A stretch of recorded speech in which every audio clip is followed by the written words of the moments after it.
الفاتحة وعلى الشيخ العظيم شمال رسول الله محمد إذا نحن خلال ربنا إياه معين. الفاتحة. أعوذ بالله من الشيطان الرجيم. بسم الله الرحمن الرحيم. الحمد لله رب العالمين الرحمن الرحيم مالك يوم الدين إياك نعبد وإياك نستعين اهدنا الصراط المستقيم صراط الذين أنعمت عليهم غير المغضوب عليهم ولا الضالين آمين. بسم الله الرحمن الرحيم. الفاتحة إلى روح نبينا محمد صلى الله عليه وسلم وإلى أرواح أصحابه وأولاده وأزواجه وذريته وأهل بيته وأصحابه وأنصاره وعشائه ومحبيه وأمته وعلينا معهم أجمعين يا أرحم الراحمين. وإلى أرواح آبائنا وأمهاتنا وأولادنا وإخواننا وأجدادنا وجداتنا وذرياتنا ولمن له حق علينا. وإلى أرواح جميع المسلمين والمسلمات والمؤمنين والمؤمنات الأحياء منهم والأموات والحجاج والمجاهدين والغزاة والمسافرين والعلماء العاملين والأنبياء والمرسلين والشهداء والصالحين. وإلى أرواح جميع أولياء الله وعلماء الله أينما كانوا. وإلى أرواح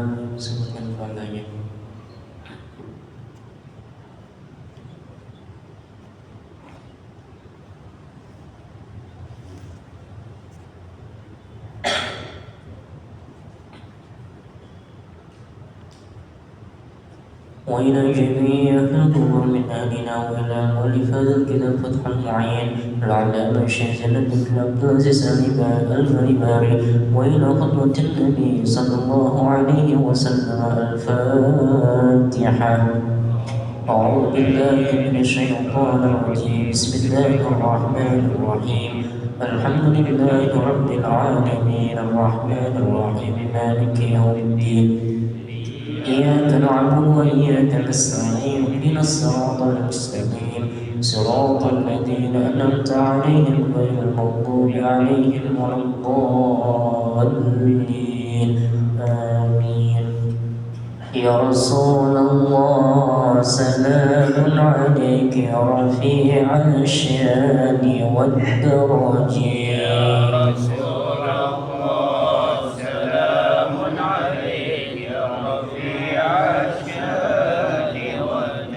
ربي فانفعنا ببركتهم واهدنا الحسنى بحرمتهم.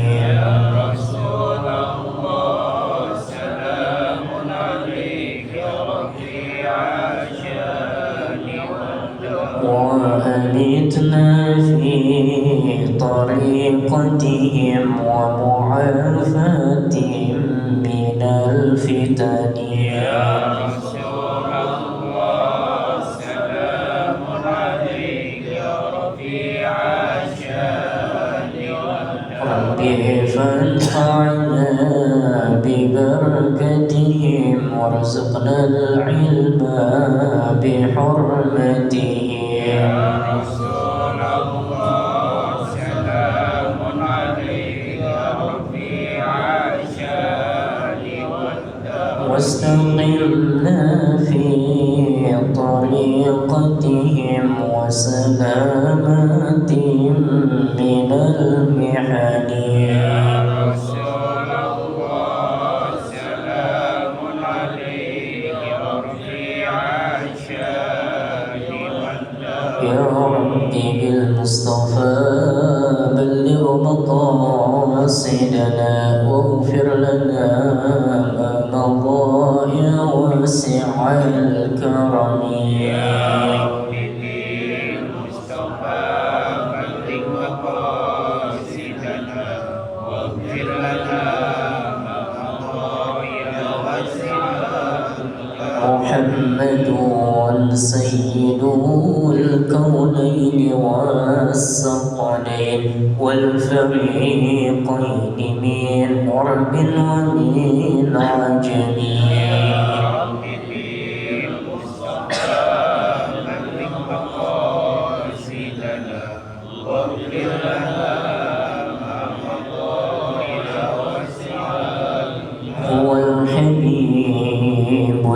الذي ترجى شفاعته لكل حول من الأحوال مقتهب. يا رب في المصطفى بلغ مقاصدنا واغفر لنا ما مضى يا واسع الكرم. قال المؤلف رحمه الله تعالى: وآدم النفع به وببركات علومه وبي وبنا وبكم في الدارين آمين. Baca salawat 3 kali. Bismillahirrahmanirrahim. Allahumma salli wa sallim ala sayyidina Muhammad wa ala ali sayyidina Muhammad afdal as-salati wa taslim daiman abadan. Allahumma salli wa sallim ala sayyidina Muhammad wa ala ali sayyidina Muhammad afdal as-salati wa taslim daiman abadan. Allahumma salli wa sallim ala sayyidina Muhammad wa ala ali sayyidina Muhammad afdal as-salati wa taslim daiman abadan. Al-Fatihah.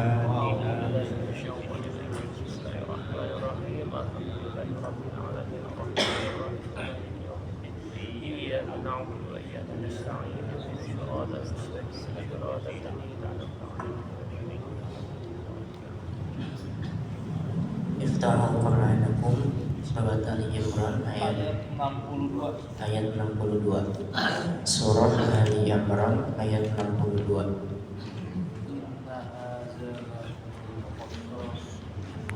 Alas ya ta'awuz.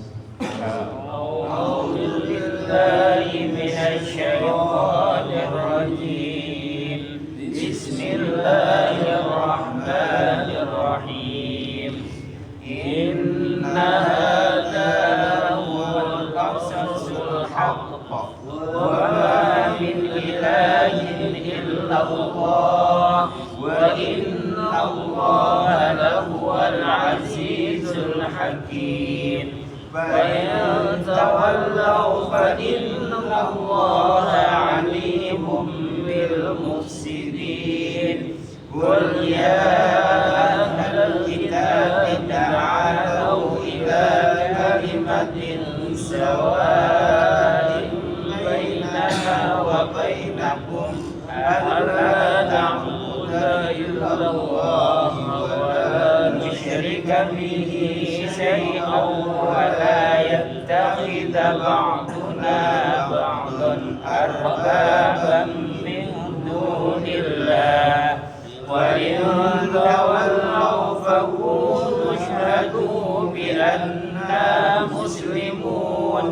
يا أهل الكتاب لما تحاجون في إبراهيم وما أنزلت التوراة والإنجيل إلا من بعده أفلا تعقلون. أنتم هؤلاء حججتم فيما لكم به علم فلم تحاجون فيما ليس لكم به علم والله يعلم وأنتم لا تعلمون. ما كان إبراهيم يهوديا ولا نصرانيا ولكن كان حنيفا مسلما وما كان من المشركين. إن أولى الناس بإبراهيم للذين اتبعوه وهذا النبي والذين آمنوا والله ولي المؤمنين. ودت طائفة من أهل الكتاب لو يضلونكم وما يضلون إلا أنفسهم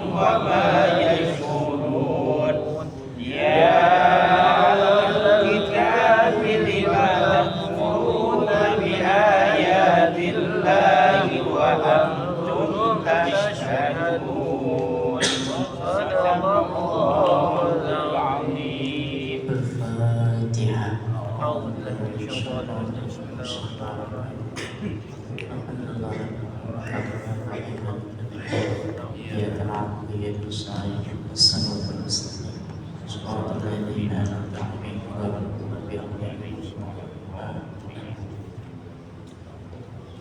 Namanya Fatihah satu kali lagi kita khususkan untuk diri kita, mudah-mudahan Allah memberikan sehat, Allah memberikan panjang umur kepada kita dan saudara kita, teman kita almarhum Bapak Iing, mudah-mudahan Allah ampuni, Allah berikan nurul di kuburnya, Allah jadikannya kuburnya Allah dan riyadil jannah wa ala hadhihi niyyah wa ala niyyati salihah wa ilhamdu bi sallallahu alaihi wasallam al-Fatihah. Bismillahirrahmanirrahim. Alhamdulillahirabbil alamin arrahmanirrahim maliki yaumiddin. Iyyaka na'budu wa iyyaka nasta'in ihdinas siratal mustaqim siratal ladzina an'amta 'alaihim ghairil maghdubi 'alaihim waladdallin. Alhamdulillah alladzi bi ni'matihi tatimmu shalihat. Wassalatu wassalamu ala sayyidis sadat wa ala alihi wa sahbihi wa tabi'ihi ila yaumil mi'ad. Amma ba'd. Allahumma shalli wa sallim ala sayyidina Muhammad wa ala ali sayyidina Muhammad. Bapak Ibu hadirin sekalian, alhamdulillah malam ini malam Rabu kita masih bisa berkumpul setelah 2 pertemuan kita absen mengaji. Mudah-mudahan Allah ampuni dosa kita, Allah jadikan pertemuan kita pertemuan yang diridhai oleh Allah Subhanahu wa taala. Kita lanjut pembahasan kita di halaman 10 di paragraf yang pertama ada bacaan tanbihun. Halaman 10 tanbihun, ketemu? Halaman 10 ada bacaan tuh paragraf yang pertama tanbihun. Bismillahirrahmanirrahim. Tanbihun. Man mata wa alaihi salatu fardin lam tuqda wa lam tufda anhu wa fi qawlin innaha tuf'alu anhu awsa biha am la hakahu al-'ubadi an asy-Syafi'i li khabarin fihi wa fa'ala bihi as-Subki an ba'di aqaribihi. Tanbih itu bahasa gampang kita artinya catatan, peringatan. Man mata wa alaihi salatu fardin, barang siapa yang meninggal dunia, yang mati, wa alaihi salatu fardin, sedangkan dia masih punya tanggungan untuk salatnya, tanggungan salatnya yang belum dia kerjakan, lam tuqda wa lam tufda anhu, maka salatnya tidak bisa diganti dan juga tidak bisa dibayarkan fidyah. Wa fi qaulin, sebagian dari mazhab Imam Syafi'i ulamanya berkata innaha tuf'alu anhu, salat tersebut bisa aja dikerjakan sebagai ganti salat yang ditinggalkannya. Ausa biha amla, baik orang itu berwasiat ataupun tidak. Hakamu al-'Abadi 'an Syafi'i li khabarin fihi. Imam al-'Abadi menceritakan, menghikayatkan an Syafi'i li khabarin fihi, sebab adanya hadis yang menunjukkan tentang hal tersebut. Wa fa'ala bihi as-Subki, dan Imam as-Subki mengerjakan an ba'di aqaribihi, terhadap kerabat-kerabatnya. Segitu dulu satu kalimat. Bapak Ibu hadirin sekalian, setelah pertemuan sebelumnya kita membahas tentang bagaimana resiko orang yang meninggalkan sholat, kemudian bagaimana cara kita mengkodok sholat dari peristiwa-peristiwa Nabi juga pernah mengkodok sholat. Malam ini kita membahas tentang apakah sholat itu bisa dikodok atau tidak setelah wafatnya seseorang.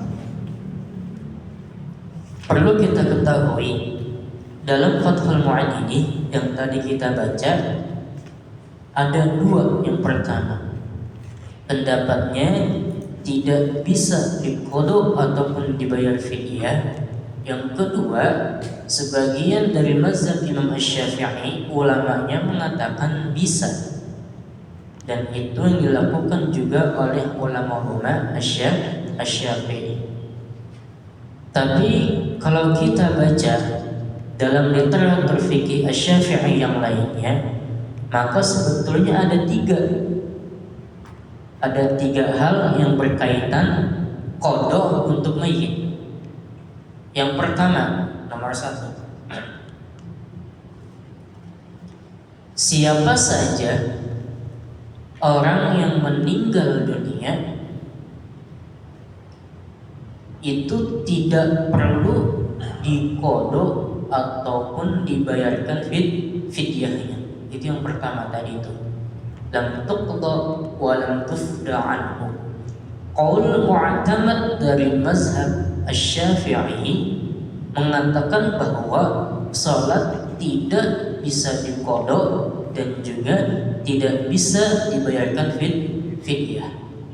Tapi tidak semuanya dari kalangan mazhab Asy-Syafi'i ulama-ulamanya yang mengatakan bahwa salat tidak bisa diqada ataupun dibayarkan fidyah. Maka ada qaul lain, perkataan ulama lain dari kalangan mazhab kita yang mengatakan yang kedua nih, bahwa jika ada orang yang meninggal, yang kedua, walaupun qaul ini qaulnya dhaif, lemah, jika ada orang yang meninggal dunia dan dia masih ada tanggungan di dalam sholatnya, baik dia berwasiat atau tidak, awsa biha amlan, baik dia berwasiat atau tidak, qadain aja, begitu. Artinya bisa diqada. Ini qaul dhaif. Dari mana? Imam Bukhari meriwayatkan hadis di dalam Sahih Bukhari-nya.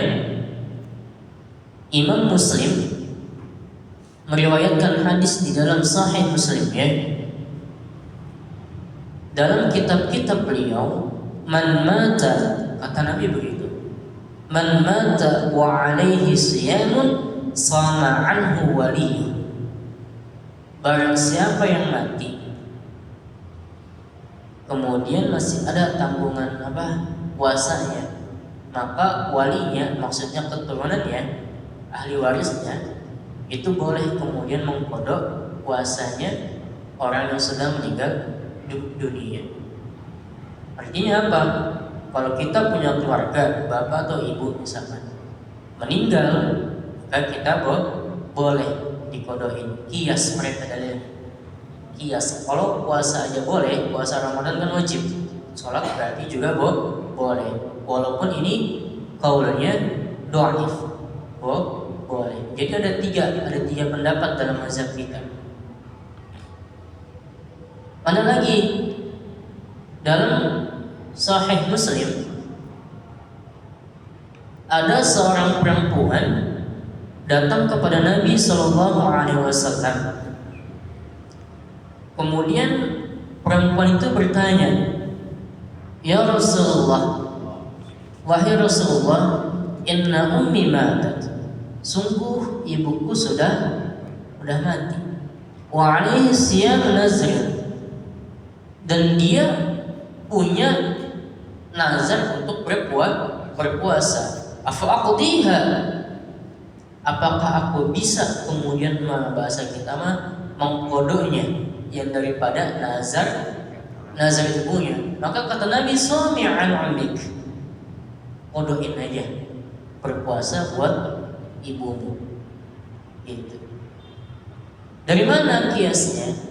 Kalau puasa Ramadan saja yang wajib untuk setiap orang, kan puasa nggak bisa. Dulu puasa ntar gua bayar, nggak bisa.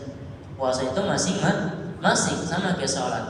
Kalau puasa saja bisa, kenapa kemudian sholat tidak bisa? Makanya yang kedua, walaupun qaul dhaif ini dalam mazhab Imam Asy-Syafi'i, jika diperuntukkan untuk amal itu bisa diqadha. Tapi jika digunakan untuk fatwa nggak bisa. Kenapa? Sebab qaulnya dhaif. Yang mu'tamad, salat tidak bisa diqadha dan tidak bisa difidyah. Tapi qaul dhaif ini kalau mau dipakai nggak apa-apa. Sebab masih ada ulama kita yang menggunakannya walaupun itu lemah.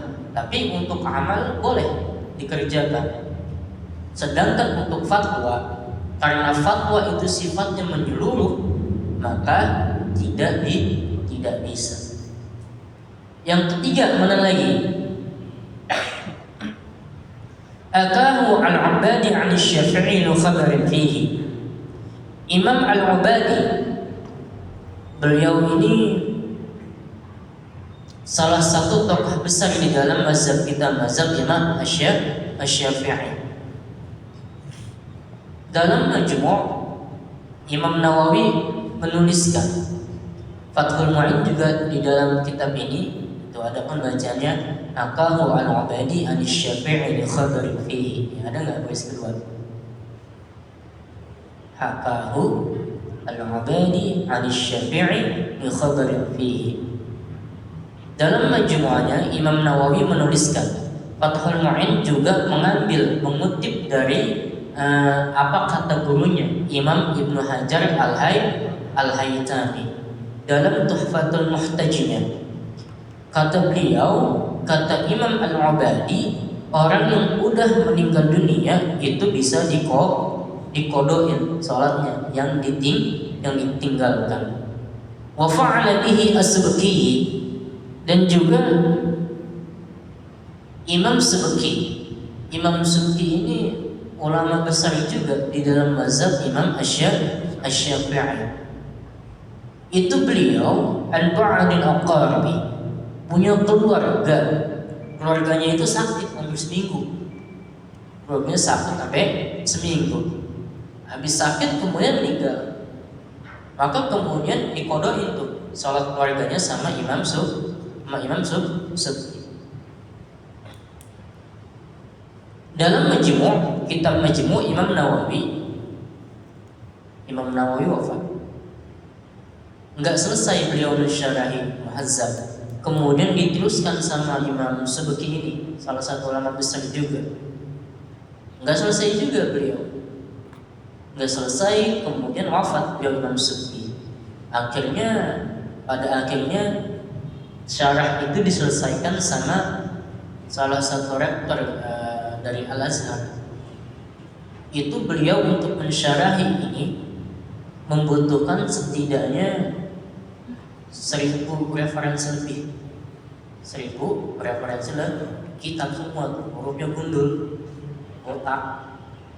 Ini satu kitab segini mah kecil bagi beliau. Ini kira-kira 1000 kitab begini dah buat dijadikan referen. Kalau kawan kayak begitu, apa selesainya? 1000 lebih referensi kemudian digunakan. Asy-Syaikh Wahid Al-Mu'ti, beliau mensyarahi Muhazzab. Dari mana lagi? Dari pendapat Ashabus Syafi'i. Pendapatnya dari wajah, disebutnya pendapat wajah. Ashabus Syafi'i, pembesar-pembesar dari kalangan mazhab Imam Asy-Syafi'i, itu mengatakan bisa difidyahkan. Seperti mana? Salah satu pengarang tafsir besar namanya Imam Baghawi dalam kitab tafsirnya Ma'al Tanzil. Dalam kitab Tahzibnya juga beliau bilang bahwa sholat itu bisa difidyahkan untuk yang sedang meninggal dunia. Dari mana lagi? Imam At-Tirmizi di dalam kitabnya Sunan At-Tirmizi, beliau mengatakan bahwa man mata wa alaihi siyamu syahrin, barang siapa yang mati di saat dia kemudian sedang menunaikan ibadah puasa, ut'ima anhu makana kulli yaumin miskin, miskinan, maka suruh kasih itu makanan kepada miskin. Makanya fidyah ini, fidyah untuk yang mau buat yang meninggalkan sholat karena mungkin sebabnya wafat, maka fidyah ini diperuntukkannya hanya untuk orang miskin. Ke masjid bisa nggak bisa, harus ke orang miskin. Kayak panitia zakat 5 fidyah itu nggak boleh dicampur. Kenapa? Karena fidyah ini khusus untuk fakir miskin, nggak bisa dicampur. Kalau misalkan fidyahnya itu sampai kemakan sama orang-orang yang kategorinya mampu atau kategorinya sederhana, nggak jadi fidyahnya. Fidyahnya enggak jadi. Nah, kalau puasa aja bisa, maka sholat pun juga bisa begitu. Jadi mau itu kodok puasa, kodok sholat ataupun fidyah sholat untuk orang yang meninggal dunia, itu pendapatnya qaul yang dhaif dari mazhab kita, mazhab Imam Asy-Syafi'i. Paling kuatnya di dalam mazhab kita, kalau ninggalin sholat itu tidak ada qada dan juga tidak ada fidyah. Itu dalam mazhab kita, ini kesimpulannya. Kalau mazhab kita, mu'tamad ulama, tidak ada qada dan juga tidak ada fidyah untuk yang meninggalkan sholat. Tapi qaul dhaifnya, yang paling yang lemahnya, yang sedikitnya di kalangan mazhab kita, itu masih bisa diqada ataupun difidyah. Jadi kalau misalkan ada ulama atau kiai kita bilang nggak bisa diqada, iya betul. Itu pendapat mu'tamad dari kalangan mazhab Asy-Syafi'i. Kalau kita mendengar nanti kiai kita atau ustaz kita mengatakan bisa diqada, karena memang ada qaul dhaif dari mazhab Imam Asy-Syafi'i seperti yang dilakukan oleh Imam Abadi dan juga Imam Subki. Tapi itu qaul dhaif. Kalau dari kalangan mazhab Imam Abu Hanifah, mazhab Hanafi, orang yang ninggalin sholat itu kuat dia. Mazhab qaul yang kuatnya, orang yang ninggalin sholat itu bisa difidyah. Bisa difidyah. Kalau mazhab Imam Abu Hanifah, dia pendapat tak kuat. Pendapatnya dari kalangan mazhab Imam Abu Hanifah, sholat itu bisa difidyah. Tapi kalau enggak. Sedangkan dari mazhab Imam Malik, ya Syekh Arsadin Ahmad, dalam mazhab Imam Malik itu pendapat yang kuatnya adalah bahwa sholat itu bisa diqada. Jadi kalau mazhab Imam Abu Hanifah itu pendapat yang kuatnya ada di fidyah, sedangkan mazhab Imam Malik pendapat kuatnya ada di qada. Sedangkan mazhab Imam Asy-Syafi'i pendapat yang paling kuatnya adalah tidak ada fidyah dan tidak ada qada.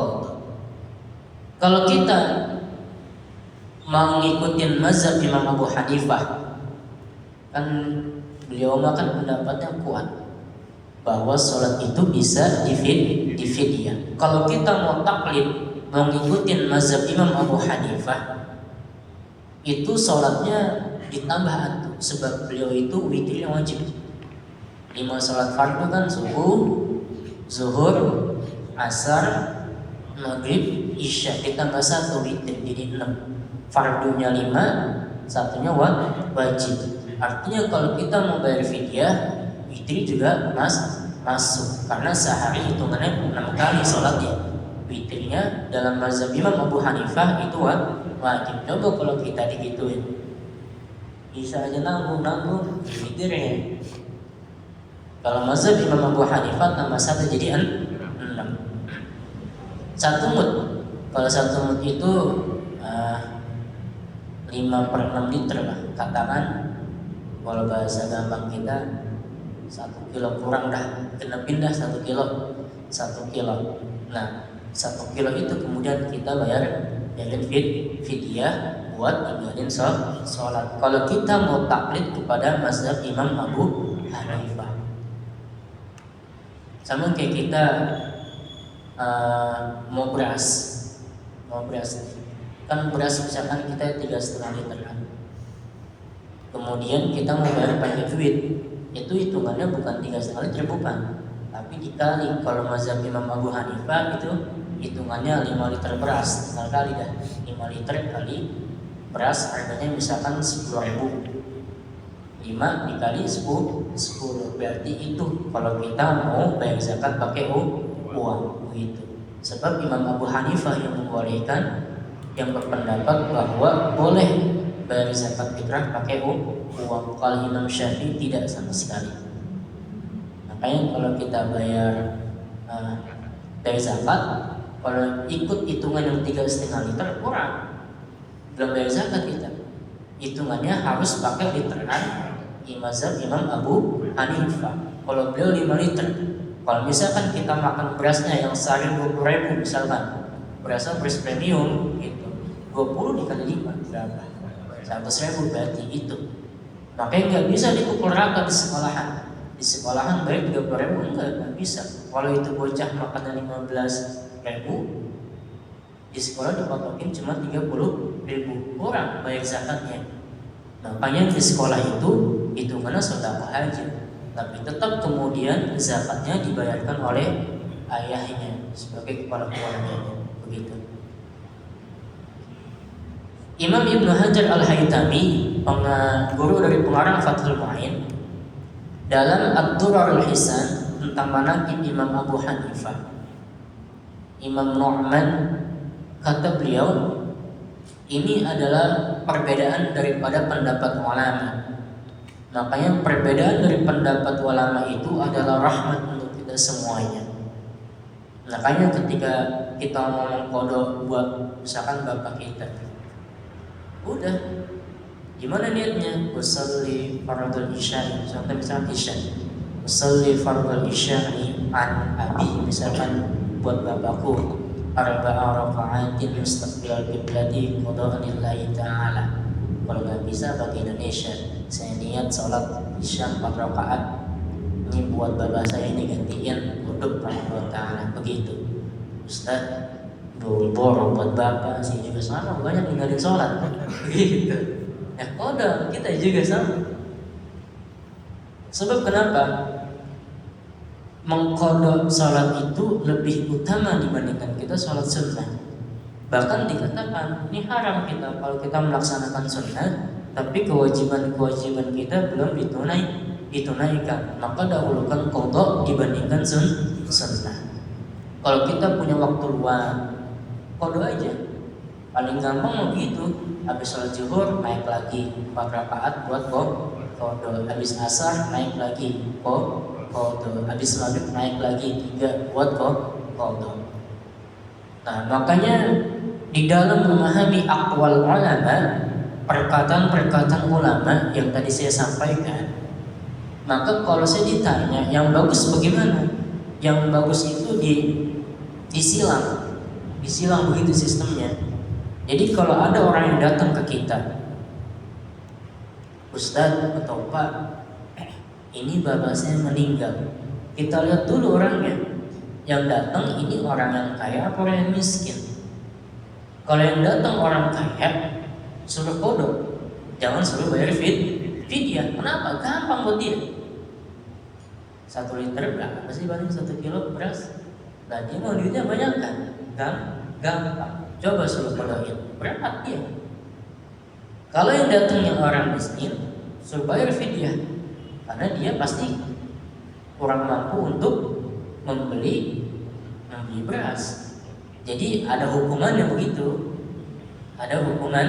Jadi kalau suatu waktu ada yang datang ke bapak semuanya, saya ini punya orang tua meninggal, dilihat dulu orangnya. Ini kalau orang yang miskin itu suruh bayar fidyah. Tapi kalau yang datang ini orang yang kaya, jangan suruh fidyah, gampang buat dia. Hari itu juga dia beli satu ton beras juga bisa. Suruh kok, begitu. Itu kalau misalkan di negara kita begitu juga mantep tuh, mantep. Yang miskin hukumannya suruh bayar, sedangkan yang kaya jangan suruh bayar, penjara biar apa begitu dah. Jadi kesimpulannya dalam mazhab Imam Syafi'i qaul mu'tamad yang paling kuat tidak ada qada salat dan tidak ada fidyah salat. Tapi ada qaul dhaif seperti yang dilakukan Imam As-Subki terhadap keluarganya yang sakit, kemudian beliau qada, dan masih banyak ulama yang lain dari kalangan mazhab Syafi'i.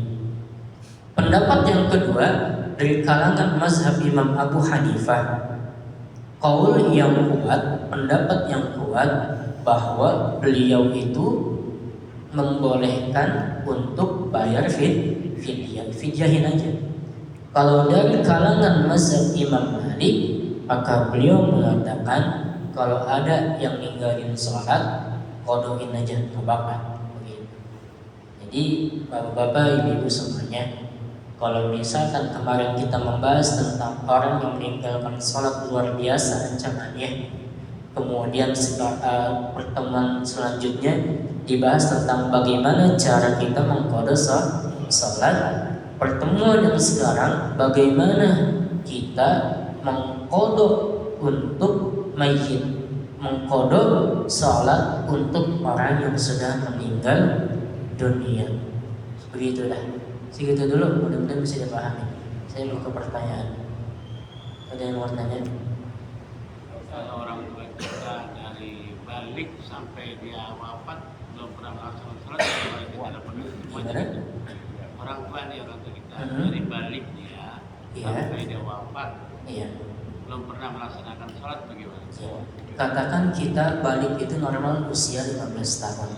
Orang tua misalkan wafat usia 50 tahun. Dari 15 ke 50 tahun berarti berapa tahun?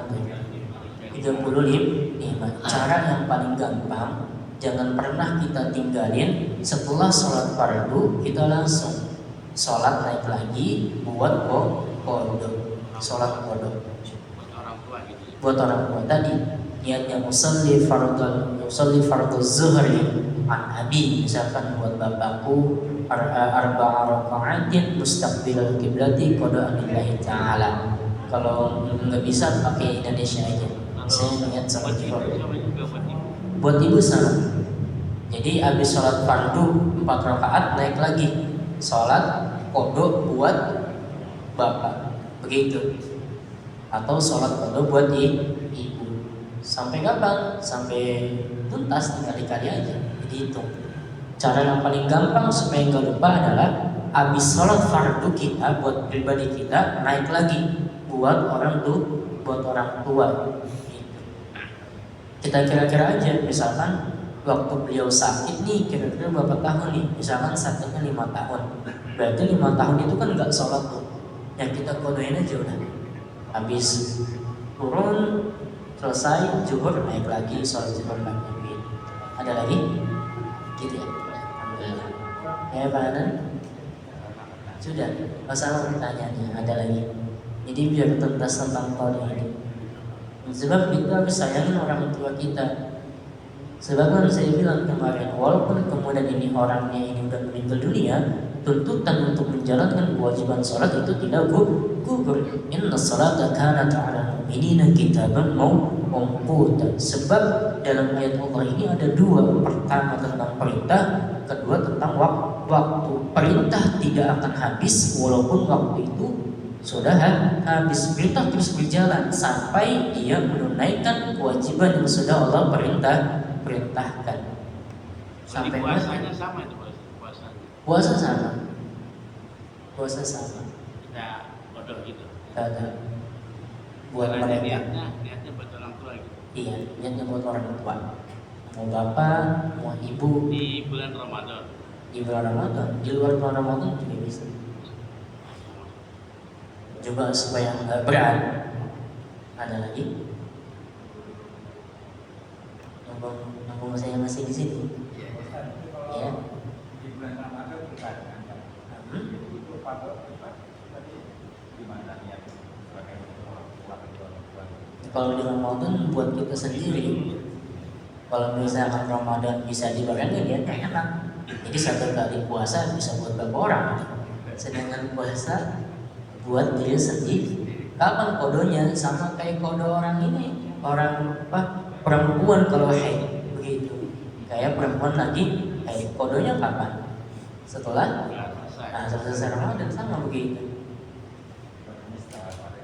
Iya, tinggal dikit aja kira-kira nih bapak saya waktu pas sakit berapa tahun ya? Ini ninggalin Ramadan berarti berapa kali ya? Berarti misalkan 1 tahun 30 hari, 30 kali 5 tahun berapa tuh? 150. Nah, puasa mulu kita dah. Puasa mulu. Ada lagi? Tapi kalau kita tidak melaksanakan bagaimana caranya itu benar? Kalau tidak apa? Tidak melaksanakan qada dan puasa itu untuk mengganti orang tua kita. Untuk mengganti orang tua. Iya, diganti dengan apa maksudnya gitu? Tadi pilihannya mau fidyah atau mau kudu, itu doang pilihannya. Mau bayar apa mau kudu. Tapi kan biasanya setelah 7 hari atau 3 hari itu kan ada fidyah biasa seperti gitu ya. Sholatnya. Oh, salat belum. Nah, yang kita lagi bahas sholat. Kalau misalkan ninggalin puasa gampang tinggal bayar fidyah, ya kan? Tapi kalau misalkan sholat ya bisa. Gitu. Kalau sholat harus sholat gitu. Nah, sholat. Kalau sholat bisa 2, bisa qada, bisa fidyah. Dua-duanya lebih bagus. Qada juga, fidyah juga. Sama yang tadi saya bilang, kalau yang datang orang miskin sudah bayar fidyah. Kalau yang datang nanya sama kita, mendingan qada apa fidyah? Qada buat dia, buat orang yang kaya. Kenapa? Karena susah buat orang yang kaya buat qada. Kalau fidyah gampang. Dia beli beras 2 pan, bayar, selesai. Tapi orang yang miskin disuruh qada gampang buat dia, yang udah biasa sholat. Tapi untuk bayar fidyah, uang dari mana? Gitu. Makanya gitu, supaya ada hukuman buat diri dia, supaya tidak gampang berbuat maksiat kepada Allah. Gitu. Ada lagi? Kapan aja bayarnya gitu Bang? Kapan aja. Oh gitu. Selama ini kita kan nggak paham nih, pulang meninggal, menjalankan ibadah, enggak gitu. Jadi selama saya belajar memperdekat, mengerti, nah itu melaksanakannya seperti itu. Iya, maksudnya begitu. Dan ingat, fidyah ini harus langsung kepada orang yang miskin. Nggak boleh tetangga kita nih, dia tetangga ngontrak misalkan begitu, tapi dia mampu, dia cukup, nggak bisa. Harus fidyah itu untuk orang-orang yang benar-benar miskin atau fakir. Begitu. Nah, kurang lebihnya begitu. Mudah-mudahan Allah berikan kepahaman kepada kita, dan mudah-mudahan Allah nggak gampang membuat kita jadi ninggalin sholat terus. Mudah-mudahan Allah kuatkan kita untuk bisa ibadah kepada Allah Subhanahu wa Ta'ala.